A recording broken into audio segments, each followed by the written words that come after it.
What's up, guys? I'm Chris with a.w.homebuyers. Today I just wanted to talk to you guys a little bit about how to find the ARV of a property and also figure out the offer price to offer the seller for the property. For those of you that don't know, the ARV stands for after repair value, which means what the property is going to be worth after the property's been completely remodeled inside and out. Basically is what the market value is going to be for what you can sell it for. Now there's a couple of different ways to figure out the ARV of a property. There's a couple of sites that you can use. There's a couple of apps that you can use. But one of the main things, if you want to be able to figure it out without using the sites and the apps and all that stuff, there's going to be a formula. Now if you don't know the correct formula, then you're never going to be able to get the business. You're never going to be able to get the proper offer. You're 9 times out of 10 going to be offering too much for the property, and then you'll never be able to sell it. Especially with wholesaling, you want to be able to get the property for as cheap as you can. That way your end buyer has enough room to be able to buy it from you, pay your wholesale fee, and then be able to make money on the back end of it, on the market value side of things. Now with the ARV, it's a basic simple formula. So with that, what you want to do, you're going to take the price per square foot of the property that you're working with, and for this example I just used a couple of numbers. So the price per square foot, say the property that you're working with, you want to look at the comps in the area to be able to find out the price per square foot. You want to go on to Zillow or go on to however you find the comps, whether that's a real estate agent, Zillow, Redfin, Trulia, however you want to find it. Basically what you want to do, you want to look for the comparable sales in the area for around that property that you're working with, and then take the price per square foot that those properties sold for, and that's going to give you your average price per square foot for your property. So for example, say you have a property that you're working with and your average price per square foot is going to be $80 per square foot. What you want to do, you want to take that price per square foot and times it by the square footage of your property, which in this case it's going to be $80 per square foot. You want to times it by 1165, which is what the square foot of your property that you're working with is, and that's going to give you your ARV. Now if you want to find out the offer price, basically what you want to do, you want to take the ARV and you want to times it by 65. So what you're going to do, you're going to say 93,200 is your ARV. Then you're going to want to times that by 65%, and that's going to give you. And then what you want to do, this number really doesn't mean much at all. It's just kind of a part of the formula to get to your offer price. What you want to do, you want to take this number, and then you want to subtract it by how much the repair cost for the property is going to be. Your repair cost, your holding cost, your closing cost, whatever the case is. That's the number that you want to subtract it by. So in this case, like I said, all these numbers are just for example only. It's not off of real property. So in this case, what you're going to want to do, you're going to want to subtract, say your holding costs and all that. It's going to be $20,000.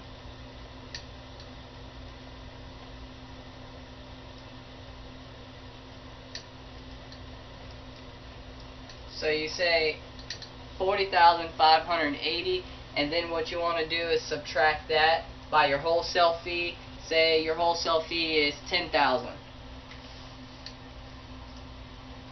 So what you want to do, you want to take the 40,580 and subtract it by the 10,000, and that's going to give you your max offer price. So the max you'd want to offer for this property would be 30,580 basically. Now when you get that max offer price, that's usually not what you want to start with. That's going to be as much as you can possibly offer for the property. Now what we do, we usually take that number and we'll usually start about 5 to 10,000 less than that. So in this case, you know, if the max offer that we can do is going to be $30,580, then we would start somewhere around $20,580, maybe $20,000 even, $25,000 even. You know, that way we've got enough room to negotiate with the seller a little bit. You know, because the seller's not going to take your first offer. Sometimes they do, but 9 out of 10 times they're not going to. You know, but without knowing this formula right here, then there's definitely going to be no way that you can possibly wholesale a house. You know, this is just the most basic formula. Like I said, there's a couple other ways that you can find it. Now there is an app that's called DealCheck. You can download it on Android and Apple phones. Basically what you do, you're going to want to import the property that you're working with into the app. They do have a paid subscription version, but just to find the ARV and the price per square foot of the property, well, the average price per square foot, you don't have to use the paid version. And the good thing about that app in particular, you know, you plug in the property, and then you know, once you get the property under contract, it not only gives you the ARV of the property, also the price per square foot of the property. You can also create a marketing flyer. That way when you're trying to market it out to your cash buyers, you can put together a nice professional flyer. You know, you can put some property information.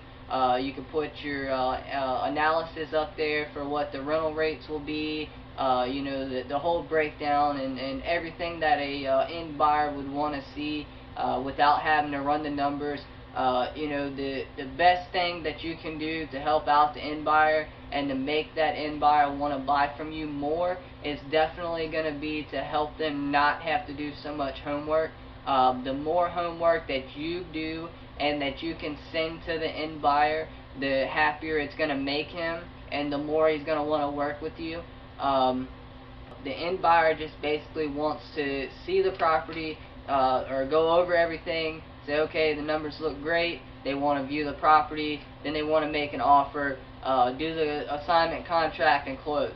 And then that way they can get into the remodel and whatever they're going to do with the property. A lot of the end buyers are very busy, so the more work that you can take out of it for them, the better off you're going to be. Now, in order to find the comps for the area, I'm going to do a little thing to show you how to find that. Now, if you want to find it without the websites and all that stuff, softwares and all that, one of the easiest and best ways to find that is going to be off of Zillow. So all you're going to want to do is just go to Zillow.com and type in the property address that you're working with, and then once that comes up, you're going to want to do a go to the map. That way you can see all the properties in the area. And then basically from there you just want to look for all the ones that sold within the last 30 days that are comparable to the property that you're working with. So that means the square footage is around the same square foot. Usually you can go about 100 square foot up, 100 square foot down, but you don't want to give too much on the square foot. Now the bedrooms, you want it to be about the same bedroom. So if your property is a 3-bedroom, 2-bath, then you definitely are going to want to look for the comps that are 3-bedroom, 2-baths, just so you can kind of get a better idea and keep your data more accurate. So basically I'm going to show you a little bit on how to do that. So here's what I'm going to show you on how to find the price per square foot manually using Zillow. Basically what you want to do is just type in the property address, and you can get a little bit of information. For this example, I'm going to use a property that's local to my area. So basically what you want to do, just type it in and then basically come up here to where it says close. You want to close that out. Now this is going to show you a map of all the different properties that's sold in the area. Now what you want to do is come up here and click where it says sold. Then you want to go down and make sure that you're only searching for sold properties.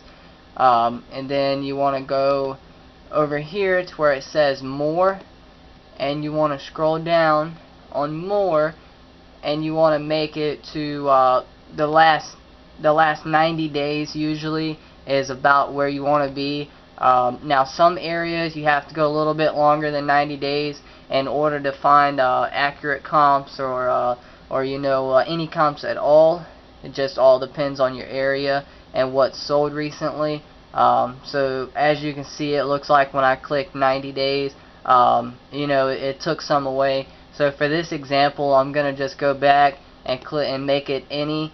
That way I can show you what I'm saying. So let's do that. Okay, so now what you want to do, you see how all the area, all the different cells in the area, in order to find it, basically what you want to do, you want to just hover over them. You can see this one says 3 bedroom, 2 bath, 1620 square feet. But what you want to do is also you want to make sure that, we'll go back to our subject property here. Now with this one, you want to make sure that, like I said, the bedrooms, baths, and square feet are about the same as your comps that you're pulling. Now for this example, we're doing a 2 bedroom, what's that, 2 bedroom, 1 bath, 804 square feet. So what you want to do is look for comps that have sold recently, usually, like I said, within the last 90 days, that are 2 bedroom, 1 bath, and 804 square feet. Now like I said, with the square footage, you can usually go up you know, about 100, or even down about 100. So basically we're going to go back to the map, and we're going to hover over them, and it'll show us, see, that one's a 4 bedroom, 2 bath, 1400 square feet. This one's not saying, but it's showing 1 bath. It doesn't say the bedrooms.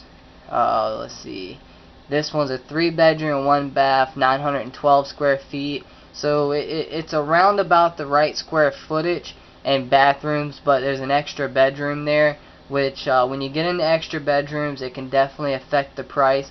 Obviously the more bedrooms it has, the more the property is going to sell for. So I'm not seeing any that are around where we need to be. So I'll just go ahead and just click one, just so I can kind of give you an example. So let's say that this one, for example, was, let's just say it was actually a 2 bedroom, 1 bath, and around 804 square feet. So what you'd want to do, you'd want to click that, and then it will bring up the property, and then right here you can see where it says sold 44,000. It was sold on 5/14/19. What you want to do is kind of scroll down, and once you scroll down, you see where it says see more facts and features. You want to click that, and then go on down some more, right where it says other, and it'll say last sold. This one, for example, was May 2019, and it was sold for 44,000. And then it says right here, last sell price / square foot. This is going to be your price per square foot for what it's sold for, which is $38 per square foot. Now some of them don't say this, some of them does give it to you, some of them doesn't. Now if you come across one that doesn't give you the price per square foot, the way to figure that out is to just take the last price that it sold for, and then divide that by the square foot of the property, and that'll give you your price per square foot. So what you want to do, you want to take that, so let's say that was around about where it needs to be for a comparable sell to our subject property. You know, then you want to look for another one. So let's say this is about the same. For example, I know it's not, guys, but we're just going to use it for an example. You know, you want to click this. You know, say it's about the same, the 2 bedroom, 1 bath, 804 square feet. You just do the same process. Scroll down, or click on it. Scroll down. See more facts and features. Go on down to where it says other. And this one kind of shows us a little more information, but basically It sold December 2017 for $155,000. The last sale price was $111 per square feet. I always like to look for 3 of them. So basically, go to another one, click that, do the same process, scroll down, and you want to go to other. And this one sold November 2019 for for $200,000, and the last price per square foot that it sold for was $123. So basically, what we would do now that we have 3 of the properties for comparable sales, that like I said, you want to make sure that they're around the same square footage, same bedrooms, same bath. And basically, once you do that, you look for all of them, at least 3 of them, and then you take the price per square foot, and you want to average that out to see what the average is for they're selling in the area, and that's going to give you your price per square foot to plug into the formula. So that's the easiest, quickest way to be able to find it yourself. Now, it definitely is a little bit more work to be able to find it and do it without the apps and without the sites and all that stuff, but it's definitely worth it if you don't have the funds to be able to pay for those sites. Now, like I said, the great thing about DealCheck is it doesn't cost anything. You can sign up and you can use the free version for as long as you want, and like I said, it'll show you once you import your property. It's very user friendly. It's easier to navigate. Just plug in the property. It'll give you the price per square foot. The average price per square foot. It'll give you the ARV that it thinks it should be. Now, usually what I do, because I actually use DealCheck myself, I usually go and I check behind it just to make sure, because it'll show you what properties that it used to be able to gather that average per square foot and the ARV. Now, I usually just go ahead and check behind it just to make sure that it is actually accurate. Now, 9 out of 10 of them usually are. If it's a rural area, and there's not many sales in the area, then sometimes it doesn't pull back the comps.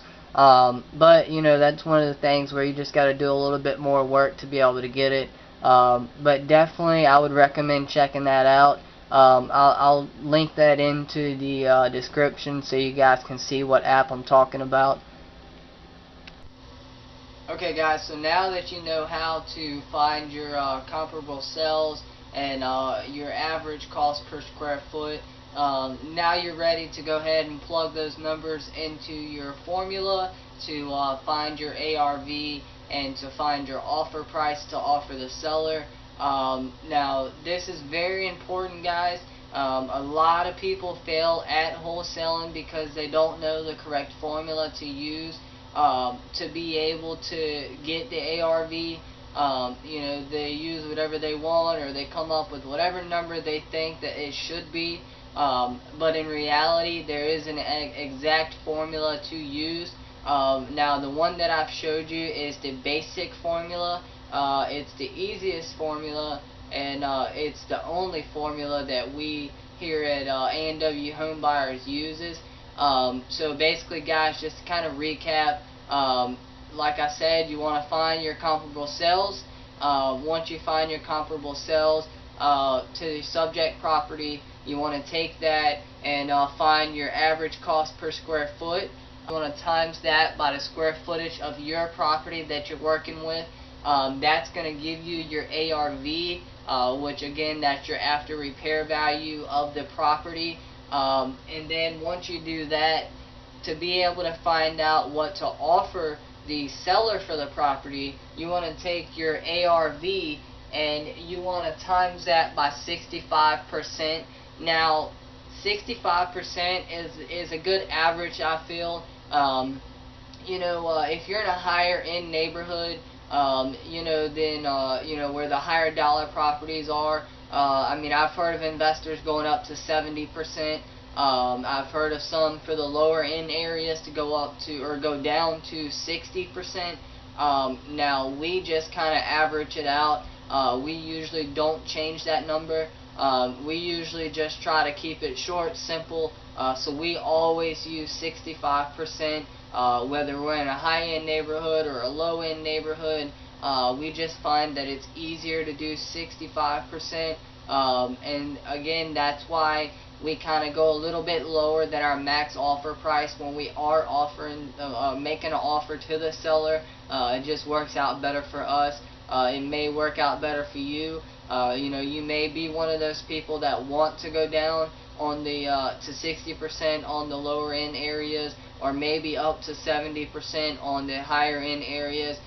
You can kind of play with it a little bit so you can see what works for you and what you're comfortable with.